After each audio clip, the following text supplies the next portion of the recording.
الحياح الهول مني كان منسو فاتحا رحمة للعالمين خذنا بأيدينا. അല്ലാഹു റബ്ബുൽ ഇസ്സത്തായ തമ്പുരാൻ ഈ പരിശുദ്ധമായ മുബാറക്കായ ജുമുഅ ദിവസത്തിന്റെ ബർക്കത്ത് കൊണ്ട് നമ്മുടെ ജീവിതത്തിൽ വന്നുപോയ സർവ്വ അപരാധങ്ങളും പുറത്ത് ശിഷ്ടകാലം എത്രയും അവന്റെ പൊരുത്തത്തിലും ഗുരുത്വത്തിലുമായി ജീവിക്കാൻ അല്ലാഹു തൗഫീഖ് നൽകുമാറാകട്ടെ. അല്ലാഹു റബ്ബുൽ ഇസ്സത്തായ തമ്പുരാൻ ഏറ്റവും കൂടുതൽ വെറുക്കപ്പെടുന്ന ഒന്നാണ് ഒരു വ്യക്തി മറ്റൊരു വ്യക്തിയെ കൊലപാതകം ചെയ്യുക എന്നത്.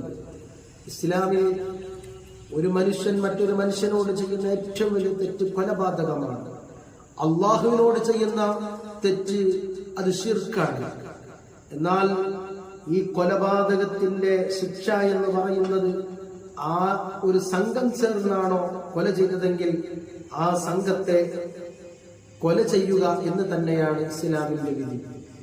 എന്നാൽ കൊല്ലപ്പെട്ട വ്യക്തിയുടെ ആളുകൾ പാരിതോഷികമായി സ്വീകരിക്കലോടുകൂടെയോ അതല്ലെങ്കിൽ വെറുതെ അഫു ചെയ്യൽ കൊണ്ടോ ആരെങ്കിലും ഒരു കൊലപാതകം നടത്തിയ കൊലപാതകം ചെയ്ത ആളുകളുടെ വീടുകാർ അവർ മാപ്പ് നൽകപ്പെടുന്നത് അത് വലിയ കൂലി കിട്ടുന്ന കാര്യമാണ്.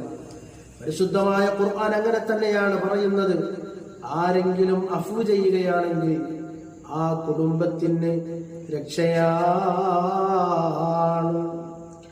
എത്ര വലിയ അക്രമം ചെയ്തവനോടും ക്ഷമിക്കാൻ പറയുന്ന ദീനാണ്. ഒരു മനുഷ്യന്റെ ജീവന് വലിയ വില നൽകുന്ന മതമാണ് പരിശുദ്ധമായ ഇസ്ലാം.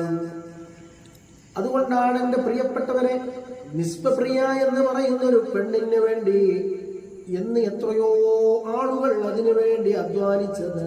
എല്ലാവരും അധ്വാനിച്ചതും ആ പ്രിയപ്പെട്ട വ്യക്തിയെ ആ കൊല